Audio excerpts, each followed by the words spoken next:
We recognize that there is a foundational issue in terms of data consistency, or better stated, data inconsistency across capital markets, dating back to the 1960s when there was a paperwork crisis where they had to shut down the New York Stock Exchange every Wednesday. More recently, where you have massive amounts of data flowing between firms and huge amounts of money in the tens of billions of dollars per year being spent just trying to understand and reconcile data that gets broken on transactions, settlements, reference data throughout the entire industry.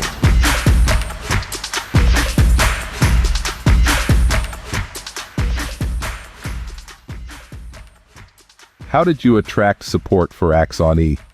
We happen to have a solution to one of the most prolific problems in capital markets infrastructure. And so in the ability to solve that, it's something that resonates with a broad spectrum of market players, from sell-side, buy-side market infrastructure providers. It's well known, and if you can solve it, it tends to bring people around the table. How does blockchain technology figure into your system? One of the interesting things that happened over the last decade is that these public blockchain networks that were open to anybody to use were able to solve a lot of the data inconsistency issues, at least as relevant for that space. And you have these global networks, open source, anybody can plug into them, reconciled perfectly down to the 8th decimal point, now going on 15 years.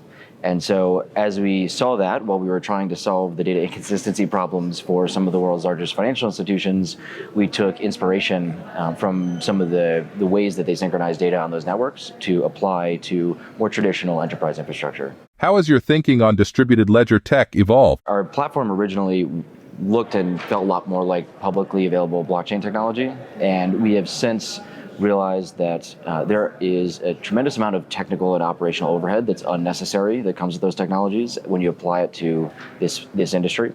In particular, when you know the identities of different participants on the network, when you have trusted sources of data and data processing, particularly at some of the larger market infrastructure providers, you can keep the part that manages the data synchronization and drop a lot of the other places that make it harder to integrate with enterprise infrastructure as it exists today. And so we really focused on the key value propositions and used those pieces of the technology and removed or dropped the other pieces that created undue complexity. Who can use this data platform, and what do users do with it? We primarily work with large market infrastructure providers and then help their end users connect and synchronize data with them. So right now we are active in the securities financing industry across various different types of over-the-counter derivatives, in the securities issuance space.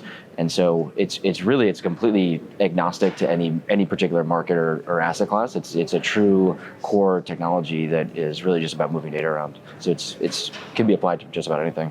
How does your data platform assist organizations concerned with resiliency from attacks? The space has seen a lot of cyber incidents over the last few years, and in particular, one of the attack vectors is what people will do is get into a system or a market infrastructure and effectively lock it down and hold it hostage, basically saying we're going to restrict access to this from the provider and all of their users until they get paid, right? And so what that does is it means that anybody who's executed transactions through one of those providers is at risk of not being able to access that data. And so what our software does is it replicates data from those market infrastructures to end users in real time. So within about a second of it hitting the source database, it gets replicated out to the appropriate parties on that network.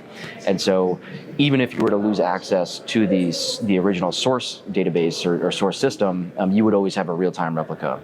And so it helps you not just on your day-to-day operations and managing your data, but should there be an incident where you lose access to that source, you'll always have a copy of your own. FIA has talked a lot about the increased use of tokenization in the industry. Where does Axoni fall on this?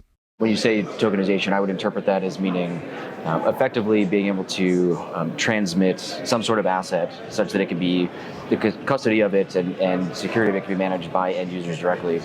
And so really what it comes down to is that that's ultimately just a matter of synchronizing people on a piece of data and giving them access to it at the right times, which is ultimately exactly what our technology does. So we are actively involved right now in setting up infrastructures for settlements of various cash and securities assets, which conceptually achieves a lot of those same types of goals.